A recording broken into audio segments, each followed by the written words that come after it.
Good evening, ladies and gentlemen, and thank you very much for being a patient audience. I think sessions fatigue is finally kicked in. It's ironical that we're discussing impatient India, expectations of a generation of possibilities with a near empty hall, but we're going to try our best to see what we can do about this. I'm going to keep my comments very short so that I give my panelists enough time to actually get their teeth into this subject. And I'm going to start by what Nandan Nilekani has actually said in his book, Imagining India, Ideas for a New Century. Nandan writes, New India is united not just by a respect for achievement and yearning for a better life, but also by an unprecedented belief that such a life is possible regardless of our social and economic status. And I think that sets the context, really, for the kind of impatience that we are going to see in this large population, 50% of which is not even eligible to vote at this point in time. A lot has been spoken about at this summit and summits like this about the demographic dividend that India enjoys, but I think we're also going to have to deal with the demographic challenges, and that's if you don't actually address issues of this impatient India swiftly and urgently, we are going to face serious challenges that the government is going to be uncomfortable about, and not just the government, but even civil society and corporate India that is part of the panel here this evening. So let me start it off by introducing you to our panelists, Shumeet Banerji, Chief Executive Officer, Booz & Company, and the co-chair of the India Economic Summit, Sanjiv Goenka, Vice Chairman of RPG Industries, C.V. Madhukar, Director, PRS Legislative Research, Vineet Nayar, Chief Executive Officer of HCL, Shivinder Singh, the Managing Director of Fortis Healthcare. Each of the panelists gets about 3 minutes to put their points of view across, and then we're going to go into a Q&A session. Let me start with you, Shumeet. Thank you, Shereen. Good evening, ladies and gentlemen. Just what I thought I'd do is suggest that hope is not a plan, and that this latent demographic potential that India has is not yet a demographic dividend, and that, in fact, to make it one, there's going to have to be some work done, failing which we run the risk of a demographic debit. So I'm sorry to sort of not begin on an optimistic note, but I just thought I'd lay out the sort of analysis as we see it. All of my comments will be about the next 20-year period over which about 320 million people will enter working age. India's dependency ratio, which is the percentage of people outside of working age who depend on those who are working, will decline from 60 to 45%. This is the most radical shift in demographics in the world in the next 20 years. During this time, the developed world will flip from 48% to 60%, so they're heading in the other direction. Now, the virtuous cycle is quite clear. If you look at a place like Southeast Asia, by and large, you see the decline in the dependency ratio with improvements in child mortality, and that gives you an increase in the savings rate, high-quality education, in their case, trade liberalization driving jobs growth, and as much as 40% of East Asian growth in the last 30 years, therefore coming from their favorable demographics converted to a dividend. The US, likewise, about 25% of economic growth in the last 70 to 2000 period comes from their demographics. Well, what do you need to do to make this work? Well, at least, the promise is pretty good. You get this big increase in the workforce, up to 300 million people in India in the next 20 years. You get this big increase in a market because here's all these people working and so forth, and big increases in savings rates. There's good statistics on this, generally speaking. But two things need to happen to make this happen. There's a huge human capital challenge. The first one around jobs creation, but hopefully in manufacturing and services. India's created about 7.5 million jobs a year since 1994. We'll need to create 12 million a year in the next 20 years. The quality and quantity of education is going to have to radically improve. The country spends about $30 per capita on education. China, by way of comparison, spends 120. And female participation in work is going to have to rise. It's today among the lowest in the world at about 34%. It will need to rise even to the world average of 58% to make all of this happen. And on the other side of the equation, there's a physical capital challenge, the creation of jobs and investment in productivity improvements and jobs creation, and the infrastructure necessary to accommodate these changes, particularly around urbanization. If you don't get this done, you get a major demographic debit, and this is evident in the experience of countries like South Africa and Brazil, or said differently, as my father used to point out, the only thing worse than a young man is a young man with time on his hands. A large unemployed male population is a recipe for instability and will indeed jeopardize growth. So with that optimistic set of comments about the challenge at hand, Shereen, I'll hand it back to you. All right, many thanks, Shumeet. So not a very optimistic note to start, but perhaps a realistic one. Are we on the cusp of a demographic dividend or a demographic debit? That is going to be something that we will discuss once our panel gets through with their initial comments. Vineet, Nayar, you're up next. So I just heard that hope is not the strategy. As a consultant, he can say that. As a CEO, hope is everything in life. It is true that 10% of schools in India don't have water, but 90% do have. It is true that 20% of schools don't have toilets for girls, but 80% have. If it is true that 30%... Just the mic, Vineet. Yeah, just move it closer to you. Yeah. It is true, as I was saying, it is true that 10% of the schools in India don't have water, but 90% have. That is hope. It is true that 20% of the schools don't have toilets for girls, but 80% have. It is true that 30% of the schools in India have single teachers, but 70% have.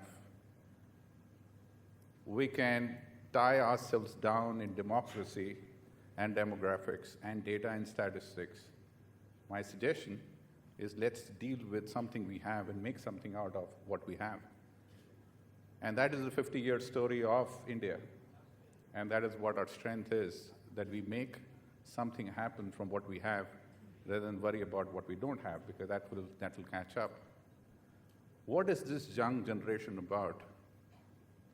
This young generation is not about statistics, it's not about data, it's not about that 50% of the population will be under 25. This is about changing generations. The wars of 47, 61, 71 will be forgotten by this generation, and the aspirations, hope of this generation is different. What is the shift? In my mind, from opaqueness, they would seek transparency in everything we do. From being directive, you try and do that with your children, I can't with mine. They will want more collaboration.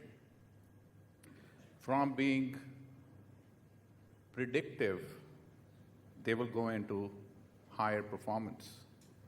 From being expectation-driven, they will want to participate in the problem and not have expectations alone. I think the generation is going to collaborate more, is not going to be fearful of anything and anybody. It is not going to be trapped in the tradition of our hopes, aspirations, and our ways of doing things and our thinking about our obsession with our neighborhoods. It is going to think global, and it's not going to be fearful about departing from tradition, irrespective of what it is. This generation is about leadership and not about following. They're not going to take things lying down. They would aspire to lead wherever they are.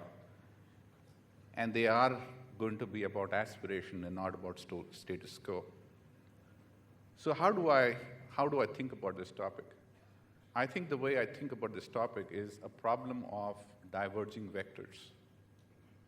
Vectors is a line which starts from a point and the arrow points in a certain direction. Our political leadership would want this arrow to point in a certain direction.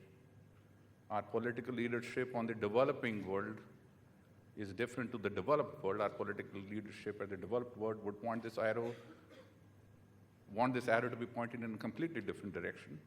Generation of people like us will want this arrow to go in a different direction, and the young kids of tomorrow will point this arrow in a different direction.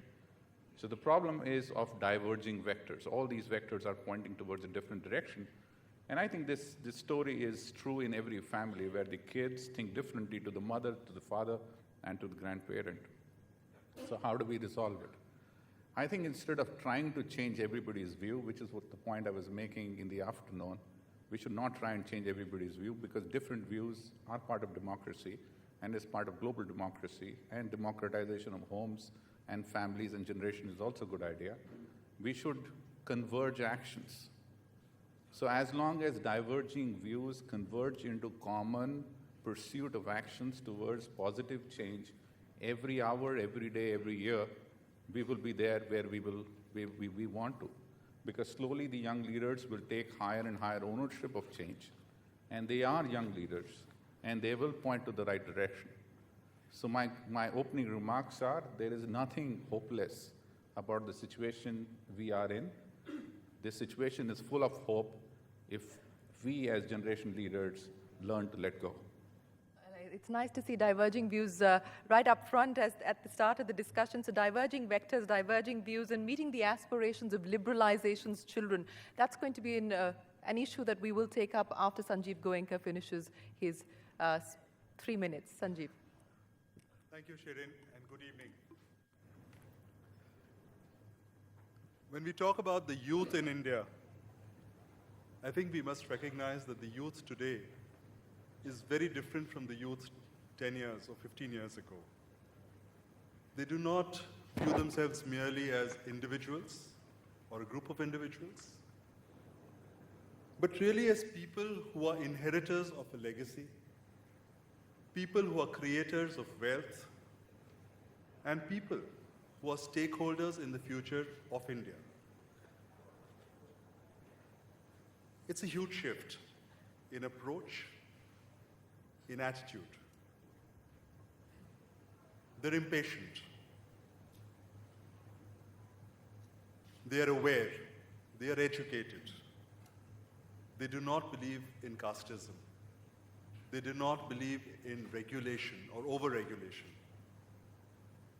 They do not want corruption. India is famous for tradition. They respect tradition. But they are not willing to become a slave of tradition.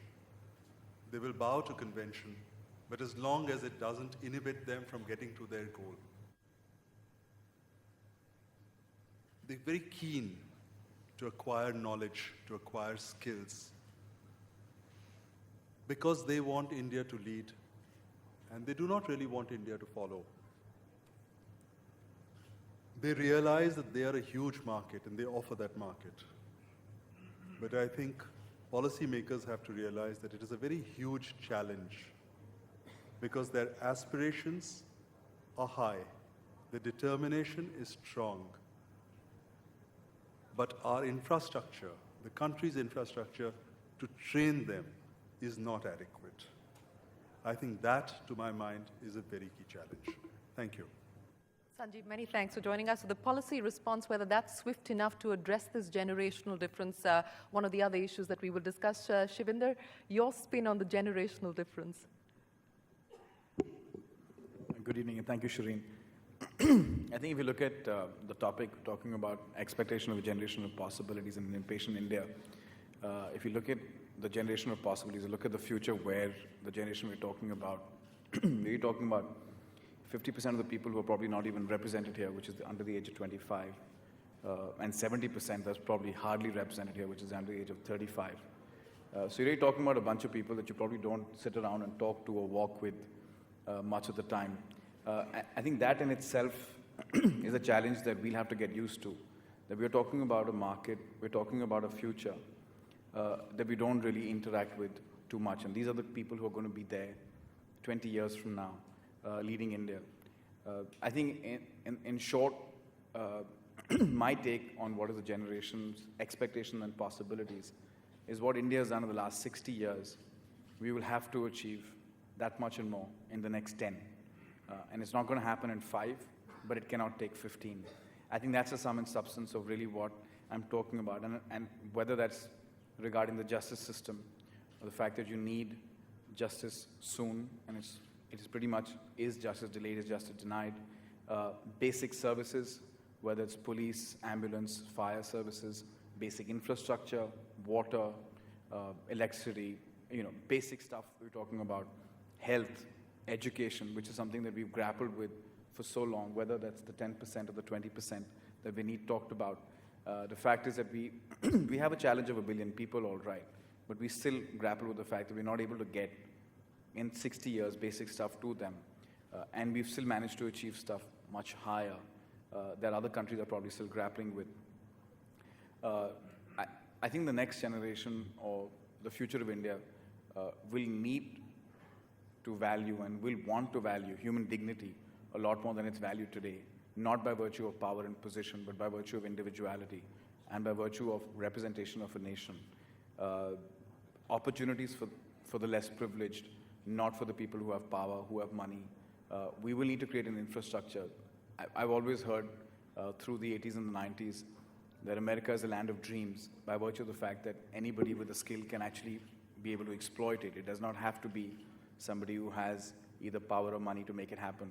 You know, people who have competence and authority can make it happen. We need to be that country that is able to give opportunity for people who are capable, not people because they have a hand in somebody else's pocket or control the seat of power and so on and so forth. And finally, I don't think we can achieve anything as a nation if we're not able to give ourselves security as a country. We cannot have the 26/11s happen to us. We cannot be open and exposed to whether the Naxals or the Maoists or the Pakistan problems, etc. We cannot grow if we have fear at every single point and portion of our lives. So I think the substance of it is we need to get what is expected from the government to get done. I think the rest of it, the private sector can very easily take care of every sector. It's not just corporates, but NGOs and everybody else. The non-government sector will be able to manage. But what we need to make sure is work with governments and policymakers to make their agendas get fulfilled. And that has to happen, like I said, in the next 10 years. Well, it's unfortunate we don't have anybody from the government representing their constituency. Madhukar, over to you. Thank you, Shereen. Good evening. I just want to begin by saying that I want to classify youth into 25 to 40 of today and below 25 of tomorrow. And I want to say about the 25 to 40 today that India is not impatient enough. We have been too tolerant for too long, and somehow the same genetic code of patience as a virtue has been transmitted to certainly the 25 to 40-year-olds that we see today. My work primarily concerns members of parliament and politicians, so I will make a comment on politics. I was with a friend at home recently, just last weekend, and I was narrating to him that this election in May, we have more than 300 first-time MPs in Parliament. More than 300, that's more than 60% first-time MPs in Parliament. So his immediate question was, how come the politics hasn't changed? That's a very important question. We have new politicians, but not new politics. Talks about our system of governance, about our system of interests, and all of that has a lot to do with this. I think we are obviously over-legislated and under-governed. I think something that the new generation will want to fix. Our new generation will want to see the fear of law in all of us. We absolutely have no fear of law at this point in time, except if we are the weakest and the most vulnerable people in society. That has to change. The second I think they'll want to look forward to from all of us is to remove obstacles to entrepreneurship. Government cannot provide jobs. I think there's an increasing realization both amongst the population and certainly within the government. And that, I think, is an expectation that the new generation will come with and that hopefully we'll all fulfill. And lastly, I think that absolutely demand better governance in politics. And I hope on certainly this count, they will be much more impatient than we've ever been in the past. So I'll just stop here with my initial comments and take questions when they come. All right, many thanks, Madhukar, for that. Consensus on the panel really on the fact that we are seeing a generational difference and the fact that aspirations are very, very different this time around, and there is that sense of urgency and the sense of impatience. But Vineet, Nayar, since you're the most optimistic on this panel, let me start by asking you, since you say that Indians are no longer waiting for an imperfect solution from the state, you can't operate in a vacuum. Who really is going to drive change then? So let's look at the last 5 years. Where did the IT industry suddenly come up? Where did the drug and the pharmaceutical industry suddenly come up? Where did the hospitality industry in India suddenly come up? Politics didn't make it. Business guys made it. I think the new India is in business. The new India is in education. The new India is defining how healthcare can be delivered at a much lower price for the world in future. New India is there. Yes, the roads are not there, the infrastructure are not there, the schools are not there. You know, the point I'm making is I agree with everything which you have said. But what about those people who have something? What are they doing about it? And I think those people are doing a lot. And that is my hope. But what about the people who don't have access to even the basic amenities? And there's a large chunk of that population. I think those people we have to focus on, but at the same time, we cannot make them an excuse. But that's the question I'm trying to ask. Who is the we that has to focus on these people? Me, Vineet? you, and all the people in this room who have something, right? And they have to focus Now, what are we on talking about? We're talking about philanthropy, we're talking about charity, are we talking about sustainable business ideas? What are we talking about? Employable education, education which may create jobs. You have 3,000 engineers coming in engineering colleges today. 75% of them cannot be employed. We in IT industry have to train them for 1 year before they are employed. So focus on education, focus on employability, and at the same time create jobs by having global outlook. I think all three dimensions have to be taken care of. You cannot be just in philanthropy. You cannot be just be doing good. You have to create jobs. You have to create the economy. You have to drive the GDP growth rate. At the same time, you have to fund education improvement. You have to fund infrastructure improvement. All of it has to happen simultaneously, not one at a time. All right, Shumeet, since you were the most pessimistic, has Vineet or Sanjiv or Shivinder managed to convince you that we're on the cusp of a demographic dividend and not the demographic debit, as you started out by saying? I'm not sure that I'd characterize myself as pessimistic. I just sort of laid out what I think of, I'm sorry, the numbers are the numbers. I didn't manufacture them. They point to a substantial challenge. And I think that's all I was trying to do, which is to illustrate the fact that if 300 million people productively enter the workforce over the course of the next 20 years, it'll not only transform India, it'll transform the world. But I think it is very clear that there are very big regional differences in India across different parts of the country. And there have been big successes in some, which are a combination of entrepreneurship and capital and the sorts of things that you were talking about, but are also about, at some level, reasonably good political governance and reasonably good political action and conversion of that action to Is that the biggest activity on the constraint to your ground. mind at this point in time? Is that the biggest constraint, the lack of good political governance? Is that the biggest constraint? I think it's actually, I don't wish to enter a debate on politics. I will simply say that I think that in large parts of the country, that conversion to generally effective and efficient local administrative activity and action is a problem.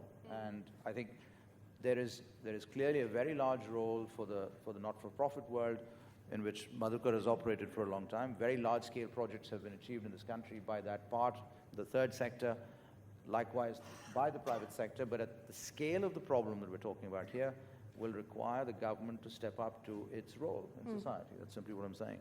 Madhukar, how confident are you? Because, we're talking about the political part of the solution in that sense.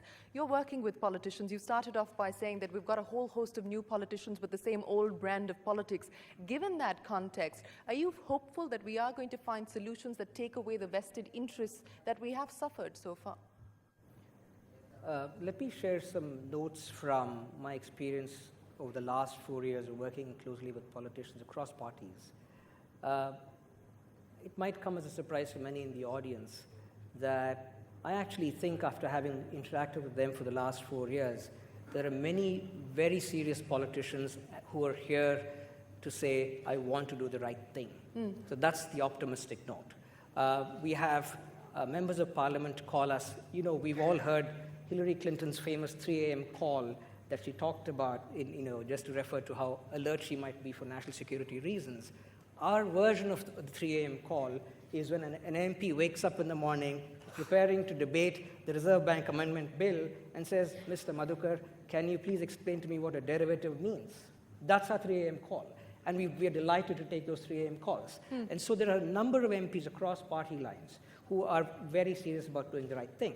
Of course, subject to politics and a whole host of other interests that crop up. Okay, let me interrupt you there, because you're saying that there are serious-minded young politicians who actually want to make a difference and want to bring about change. The point is, do they have the flexibility, do they have the room to implement any of those new ideas? Because you're dealing in a system that doesn't encourage that.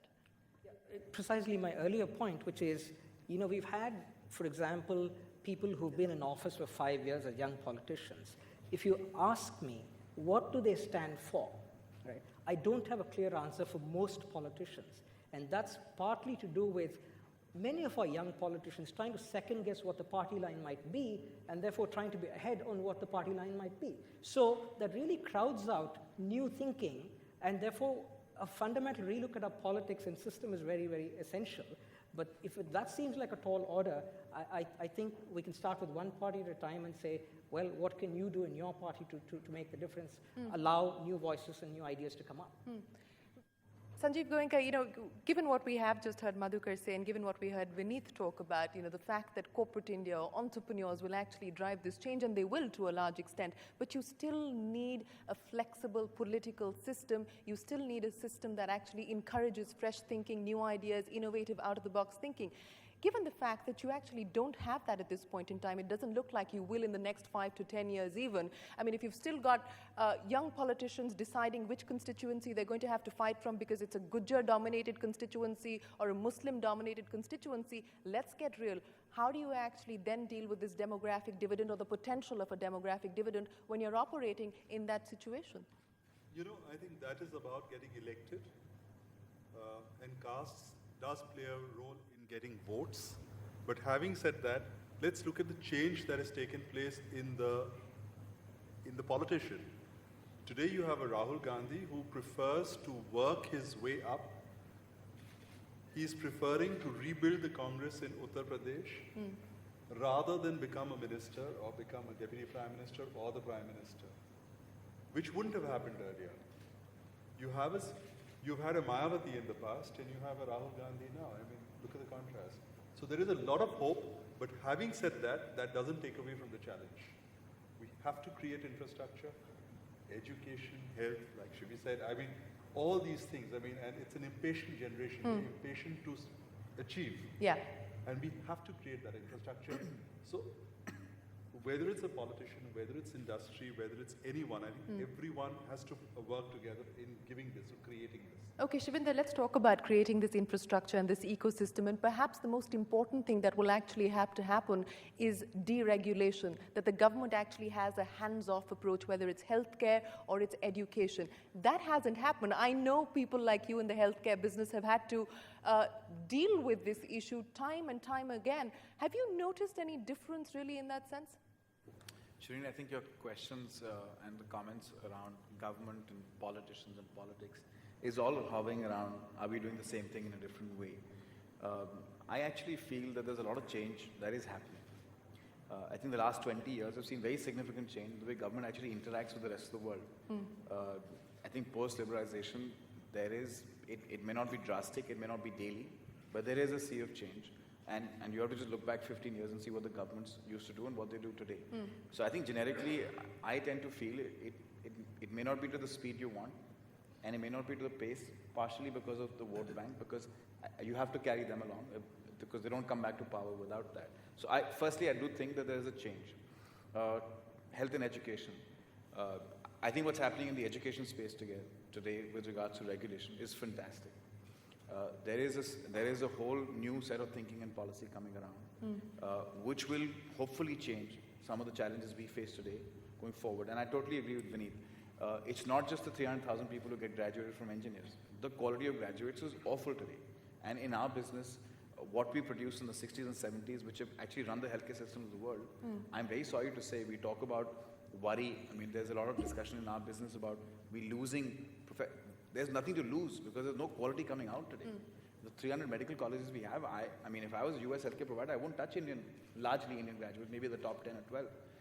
Earlier, the few that were there, 50, 100 medical colleges, we had best of class, best of stuff around the world. So quality is certainly going down. But I think the education system that's being talked about, in our own healthcare space, the whole discussion of MCI, the new clinical establishment bill, the act that's coming out, is a very, very positive change. So give me a prescription. If we're actually talking about promise and we're talking about potential and we're talking about impatient India actually realizing that promise and that potential, give me a prescription. You as a young corporate leader, what would you like to see? The 5 things that you would like to see happen? I think the issue is not about what. It's about the timing of the what. I think all of it will happen. So what is the timing? Whatever the 5 things that each of us sit across. What is your best case scenario and what is your worst case scenario? So it's a hope issue. I mean, I would want infrastructure, health, education to be sorted out tomorrow morning. It's not going to happen. But if it happens within this term, whether it's policy, whether it's implementation, and you set the roadworks going today for stuff that's going to happen, whatever time frame it takes. I cannot change the timing of power plants, whether I want to or not. But I can create, instead of working incrementally on 100 megawatts, I can try and create maybe 10 or 10,000 megawatts, put the foundation stones in place. It'll come in a couple of years. So I think the issue today that we are grappling with as a country is not what, it's when. It's a question of the speed dial. Can you speed it up? Because it's going to happen anyway. The country will force you to make it happen. The vote bank that didn't even want stuff yesterday or did not think that they could influence it today, they change governments today because they are either happy or not happy with the way governments deliver. So I think everything that we talk about will happen. Will it happen in my lifetime or his lifetime? That's the question. You know, Shumeet, since we are talking about bridging the deficits and we're seeing these deficits play out on every front in every sector at this point in time, if we're talking about giving a policy response a little bit more room because, you know, we know how the government actually operates, corporate India is going to try and do its bit. How do you actually ensure that what we are seeing, not just across one state in India at this point in time, but 7 or 8 or 9 states, the Maoist issue, the Naxal issue, this is an issue of economic differences. How do you actually deal with that when you're saying that we'll give the policy response 5 years or 10 years or 15 years because that's how the government operates? They're not going to wait for you.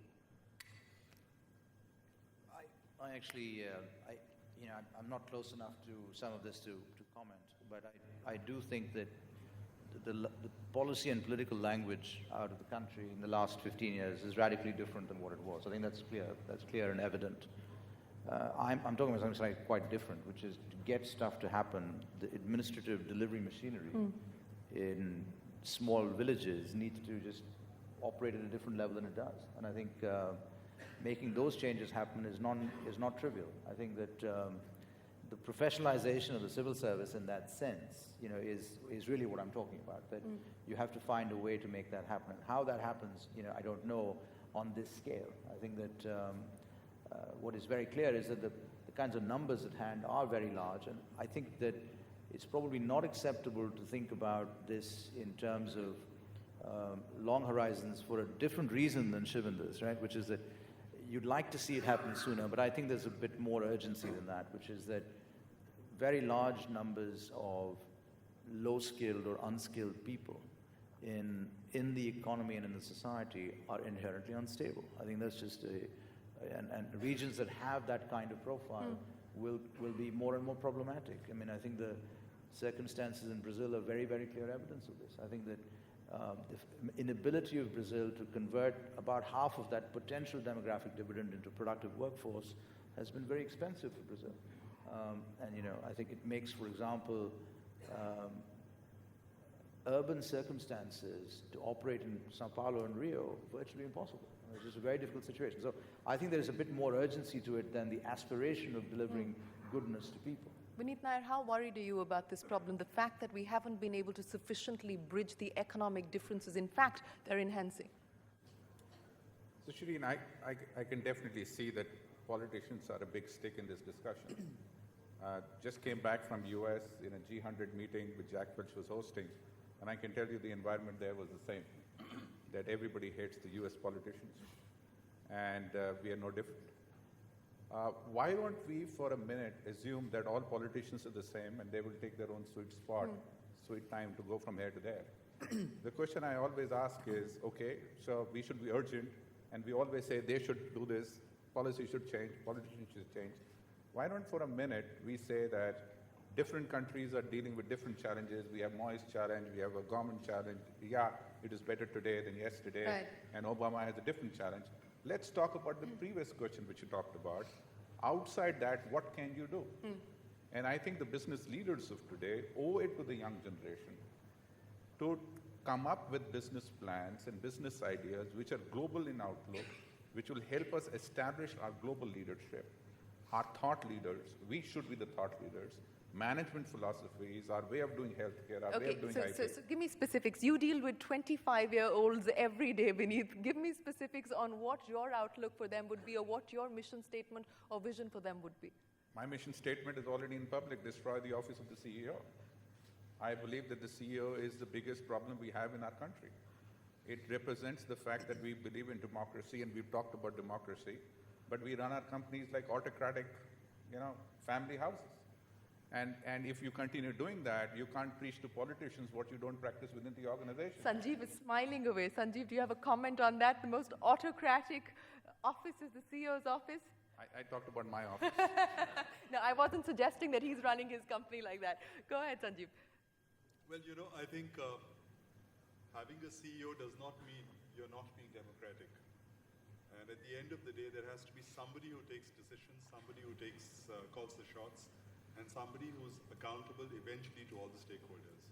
And to my mind, and I disagree with Vineet, that any system which does not have one boss eventually cannot work. Okay. All right, let's get down to prescriptions. Madhukar, let me start by asking you, because, again, as I sense consensus really that it is going to be the common man or the citizen that is going to drive most of this change. If you look at legislation, if you look at things like the Right to Information Act, I think those are pretty, significant tools in the hands of the common man that can actually drive change. To your mind, in terms of legislative action, what needs to be done to actually unleash the potential of this impatient India?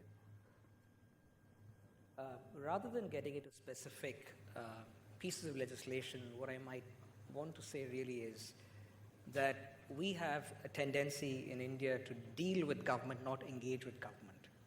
I think it's a very fundamental idea that, when a bill comes up in Parliament, we're not debating it in the media.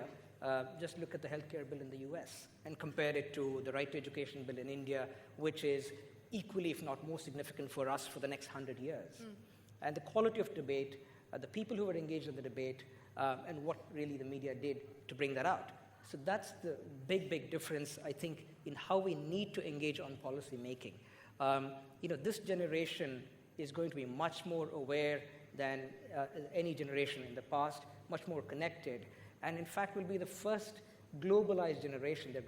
They're growing up in a very global setting. Yeah. So their expectations will be very high. But as I said initially, I hope they're impatient enough to push us and our government. I just want to make a point that, perhaps Vineet didn't mean, but it came out as if he said that businesses have an important role. I completely agree with him on that. But I think it's equally important for us to push government to do the right things. I don't think we can disengage as businesses and say, we'll do what we can do, but let the government be. I don't think we can afford that. Is there such a thing, Shivinder Singh, as being too impatient? We're talking about liberalizations, children. We're talking about children who've actually seen what the rest of the world has access to, what even neighboring states have access to. Do you think that we're going to have to pay the price of perhaps this impatience? No, I actually believe that the more impatient you are, the better.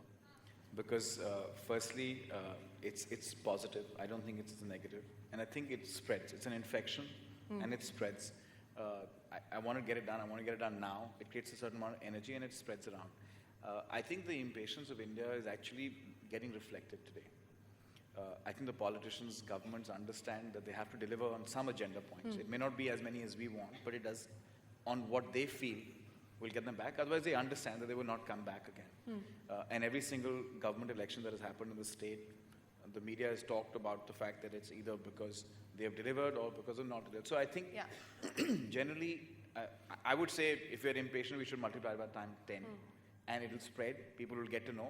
People are hungry. I think what we lack today is a forum for accountability of our elected officers. If we're able to just get that structure going, I don't know exactly what the right would be, but some level of accountability. So I get elected. That's exactly what I'm coming back to. While I agree with everybody and while I agree with the fact that, impatience is good and a sense of urgency is good, my point is that if you don't have a delivery mechanism that actually supports that, what do you actually do? What is this structure? So impatience will eventually, I hope, and I would hope this actually happens, is that people who get elected to power and have positions of responsibility actually get pelted with whether it's tomatoes, eggs, or glass bottles, when they come to their constituency and they haven't delivered on their agenda. Because if you don't have another mechanism, somebody has to come out of their frustration. We are just too damn patient because we're such a secular state. We are so polite and kind as upbringing that we actually don't express our anguish. Actually, sometimes if we land up doing that, then maybe it may get people shaken up to say, guys, guess what? I cannot go back to my constituency and don't get the damn delivery done. Because I go and give all my promises. When it comes back to delivery, I get a free run. Whatever I do to get elected or otherwise. We've seen a spate of shoe throwing this time around, this election. So That's random. But I mean, if it happened a little bit more, I think people will get the message. All right, so I'm going to ask the panelists now to put down their action agenda or their prescription really in terms of how we can realize the potential of this impatient India. Vineet, I'm going to start with you and give you a minute. I think don't outsource your thinking and don't outsource your problem. In-source it, decide what you can do about it, and go about doing it. All right, spoken like a true tech titan, Shumeet. I would insist on the government publishing targets over timelines of what is actually going to happen with primary education. And I would insist on measurability by third-party sources so we can actually see what has happened. Sanjiv?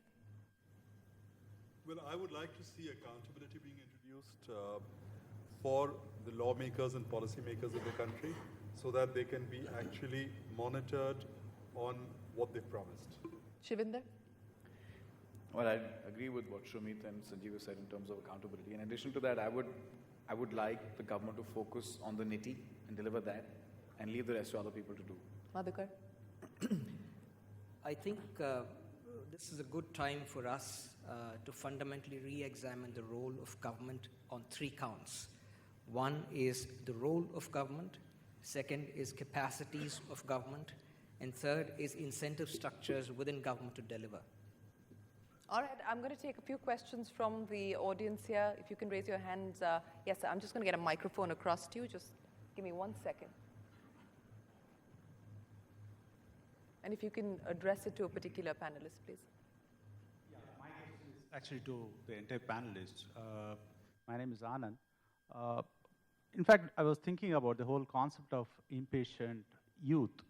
If you travel, and is it quite focused on the urban India? Because if you travel maybe about 20 kilometers beyond the city, do we really see this impatient India? If it is so, they would have demanded better education. Impatient India would not have accepted poor schools. They would have not accepted the type of healthcare which is there. So my question is really India impatient? Is the youth really impatient? Or is it limited to some tech companies, youngsters, the cool guys who are impatient, or few guys who want to start up something and do something about in life? I think I didn't want to walk that path, but I completely agree with your statement. I didn't want to make the statement, but now I'll make it. I think we are a very diverse country, more than we can handle, on caste, on religion, on economic, on development, on infrastructure. Too much impatience in the country will split us apart. Sometimes slow change, irreversible change is much better, which is more inclusive rather than exclusive. If corporate India, or if anybody defines what India of tomorrow should be, and we leave these village kids behind, I would be worried. So I'm completely in acceptance to your statement, and that's the reason what I'm saying is, at least from my point of view, as corporate India chief, you do what you can do to try and include as many people as you can, and India will be a slow change. Thank God for that. Mukesh? I'm a lawyer and a chartered accountant. As usual, in most of these sessions, there is government bashing, but there is specifically political bashing. I'd like to know the views of panels about 2 other important functions of the government, executive and judiciary. Are they equally responsible? Madhukar, you want to take that? Clearly, in the Indian system, the executive rules. I think what we'd expect from the judiciary and the executive as a combination is some mechanism to fix our pendency of cases, for example. It seems to many of us sitting in this room like a no-brainer. You put more people, improve systems, your case flow should be much better. But for some reason, a number of reasons which I don't want to go into on this panel right now, it hasn't happened in 25, 30, 40 years. So I think that there is a big role for the executive, the biggest role for the executive. In fact, I'd like to see Parliament more acting as a bigger check and balance than it currently is. Judiciary is playing an important role. I just hope they could do their job faster. All right, that's a session for a whole other debate, judicial reforms or the lack of them and administrative reforms. Yes, Mr. Bajaj, go ahead. Thank you, Shereen. You know, unlike corporates, Parliament does not have a retiring age. Can you hear me now? Oh. Should I repeat? No, it's fine. No. However, my gut feel says, I haven't calculated the average age of Parliament, but I believe that it is coming down. You know, looking at the youth which is there, Rahul Gandhi, Milind Deora, Right. And others. I believe that the older people in the authority of the different political parties, I think are convinced that if they want to succeed in the coming elections because of the demographics, Right. that so many millions of young voters are there, I think they are willing to take a chance with youngsters. And these are, I think, very good, sensible, hardworking youngsters who mean serious business for the country's improvement. So I believe that's the situation. All right, but I'd like to ask the panel what they feel. Anybody wants to take that, Shivi? So I agree with you, sir. I think we're seeing certainly more youngsters. But my concern, and it came up earlier and I wanted to comment on that, is who's running the party? Are these elected youngsters taking the calls? Where are all the old guys going? Are they retiring from politics? Probably not. So they are graduating into executive, vice president, and president levels within the party, and they're calling the shots. So what the electoral outcome is still shifting on the margin. Till, like Madhukar said, the parliament doesn't get more active, and these voices don't start participating in the executive. We are still pretty much on the outskirts of a reform as yet. So I mean, all the parties you see, all the oldies are still That was the point that Madhukar made, that you've got new politicians with the same old brand of politics. One last question. Yes, sir, go ahead. Yeah, microphone. Tarun from Thomson Reuters. My question is, when you run a business, you have a scorecard, where we realize the accountability Shivinder talked about. The third estate, essentially in most countries, keeps the politicians honest. I'd like to see the print media, the television channels, put a scorecard and on a, I don't know whether it's weekly, monthly basis, give points out of 10 or 100% that on this agenda, whether it's education, whether it's healthcare, these guys have done 10% out of 100. And let that be published consistently. I'm sure if the minister opens the newspaper, he's not going to like the fact that he's on 10% or 3%. We don't like it as managers. All right, many thanks. I'm going to take that back to my newsroom. We already do a little bit of that, but I think more is needed. I'm afraid, ladies and gentlemen, we run out of time because our panelists have to leave, so I'm going to have to wrap up this session. I think there is consensus that we do need this impatience, but while in urban centers, in our cities, this impatience can be addressed not just by corporates, but also by the political system and by the governance system. It is perhaps in real or rural India where you're going to have to face the challenge of meeting these unmet aspirations. And that's going to be a tightrope walk, not just for the local bodies, not just for the government, but also for a large part of civil society. So with that, it's a note of optimism, but we are still dealing with the dilemma of demographics. At this point in time, the potential of the dividend has not been realized. We're dealing with the dilemma of the demographics. Many thanks for joining us. My many thanks to the panelists for being here this evening.